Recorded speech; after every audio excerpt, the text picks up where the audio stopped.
Assalamualaikum warahmatullahi wabarakatuh. Alhamdulillah wa usalli wa usallimu ala Rasulillah wa ala alihi wa sahbihi wa mawala amma ba'du. Pemirsa dimanapun Anda berada, kita senantiasa penuh berharap kepada Allah Ta'ala agar Allah Ta'ala senantiasa mengasihani kita, melimpahkan kepada kita nikmat dan karunia-Nya, meneguhkan iman dan Islam kita. Di dalam ayat ini Allah Ta'ala memberitakan bagaimana dahulu para pengikut Rasulullah. Siapa mereka? Adalah para sahabat radhiyallahu anhum ajma'in. Orang yang pertama kali menerima Islam ini dari Rasulullah sallallahu alaihi wasallam. Orang yang hidup di bawah bimbingan wahyu. Jadi sahabat itu hidup sehari-harinya di bawah arahan wahyu, kontrol wahyu. Apabila ada yang keliru dalam perilaku mereka, langsung Allah Ta'ala menegurnya melalui firman-Nya ataupun teguran-teguran kepada melalui Nabi-Nya Sallallahu Alaihi Wasallam. Itulah keistimewaan zaman yang disebut dengan zaman sahabat. Nah, di sini pernah suatu ketika terjadi di mana mereka, para sahabat itu ditakut-takuti. Alladzina qala lahumun nasu innan nasa qad jama'u lakum. Ada yang mengatakan kepada mereka, hati-hati kalian, pasukannya Abu Sufyan akan segera menyerang kalian. Nah, jadi kita tahu secara sejarah kaum muslimin pada awalnya kan sedikit, jumlah mereka kecil, kekuatan mereka juga seberapa, ya. Lalu sementara yang mereka hadapi ini Quraisy, kekuatan yang besar dan sudah mapan kekuatannya itu, baik secara suku ataupun dia merupakan bangsa yang memang menguasai Makkah pada saat itu. Nah, lalu pengikut Nabi Muhammad SAW yang telah beriman dan telah Islam menghadapi teror, menghadapi tekanan, ya, sampai ke tingkat perasaan mereka dibuat juga supaya tidak aman. Dan di dalam ayat ini diabadikan bahwa ketika mereka diteror, awas, hati-hati kalian, alladzina qala lahumun nasu innan nasa jama'u lakum, innan nasa qad jama'u lakum. Hati-hati kalian, bahwasanya manusia di sini dikatakan yang dimaksud di situ adalah orang Quraisy. Siapa itu yang di bawah kepemimpinan Abu Sufyan akan menyiapkan serangan kepada kamu. Lalu bagaimana respon para sahabat pada saat itu? Apakah dengan teror itu mereka menjadi takut? Oh, kalau begitu ya udah dah, kita berhenti ajalah jadi muslim. Tetapi ternyata apa? Fazadahum imana. Justru teror itu, justru gertakan itu, ancaman tersebut membuat mereka makin menjadi-jadi. Artinya makin kuat imannya, makin teguh pendiriannya, makin berani menghadapi apapun yang dilancarkan kepada mereka. Fazadahum imana. Semakin bertambah iman mereka kepada Allah Ta'ala. Nah, lalu mereka mengucapkan apa?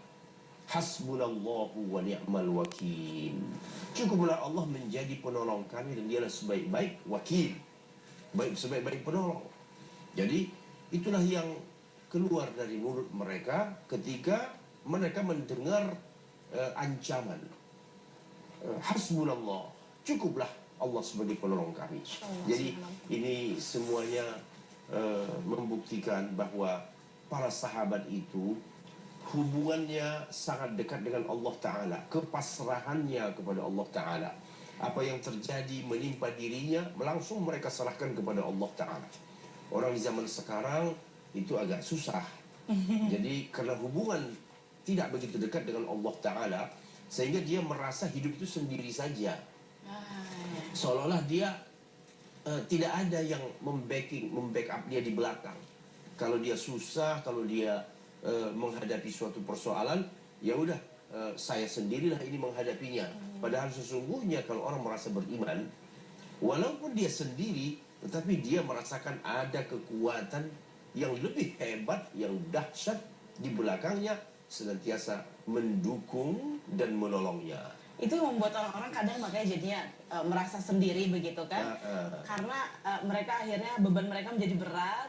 Akhirnya kita melihat juga banyak orang putus asa, pemirsa. Betul. Banyak orang bunuh diri, banyak orang tidak bisa berpikir sehat, Nah, sehingga mencari jalan keluarnya tidak kepada Allah itu. Inilah penyebabnya. Oleh karenanya sebagai seorang hamba Allah Ta'ala, ini anggapan ataupun pemahaman harus diperbaiki.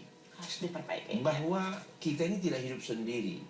Banyak kan orang susah datang, waduh kalau saya ini kalau tidak ada yang membantu ya udah matilah saya. Wah kalau saya ini tidak ada yang menolong, udah selesailah. Semuanya tidak ada lagi yang bisa saya lakukan. Ini seperti orang tidak punya Tuhan. Ya, menggantungkan harapannya kepada manusia. Nah, jadi ini sudah umum ini. Ya, menggantung harapan kepada manusia. Dia tidak percaya secara mutlak bisa berubah karena kekuasaan Allah Subhanahu wa Ta'ala. Tapi ini memerlukan keyakinan, atau bahasa agamanya memerlukan keimanan. Nah, mereka sahabat ini tadi orang beriman. Jadi mereka tidak pernah rasa takut, tidak ada merasa khawatir, karena mereka merasa ada Allah bersama mereka. Ya, umpamanya di tengah masyarakat kita ketika ada satu keluarga menghadapi kesulitan ya.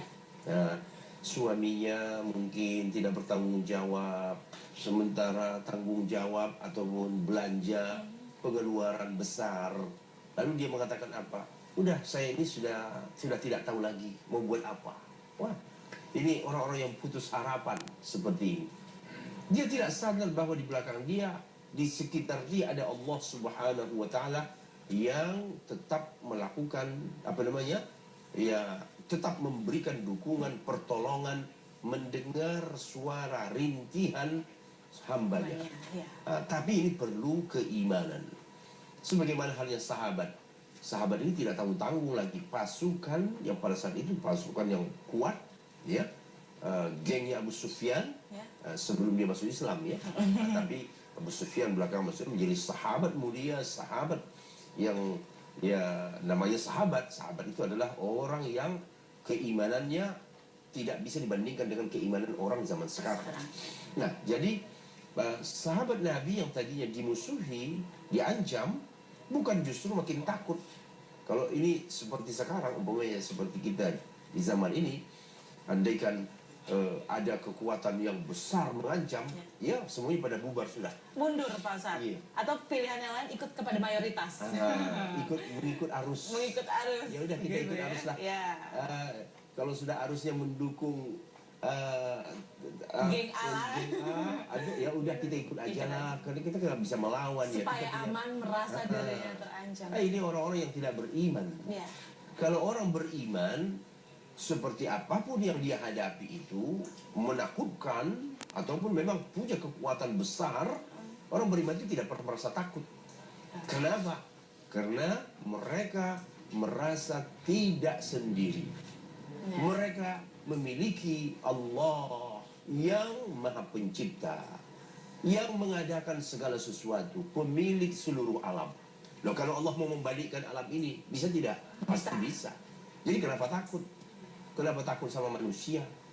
Kenapa takut sama kekuatan-kekuatan yang mengancam? Syaratnya apa? Seperti para sahabat. Karena sahabat itu orang-orang yang bertakwa kepada Allah Ta'ala. Jadi berpegang teguhlah kepada ketakwaan. Pasti Anda akan dibela oleh Allah Ta'ala dan tidak dibiarkannya Anda sendirian. Pastinya Pak Ustadz. Itu lahir lagi tadi seperti Pak Ustadz katakan, pemirsa, lahirnya adalah dari keyakinan kita, pemirsa. Betul. Jadi kalau misalnya andai kita melakukan ibadah sekalipun, kalau tidak didasari oleh keyakinan juga seperti tidak ada yang berubah, betul ya Pak Ustadz? Hampir tidak ada yang berubah.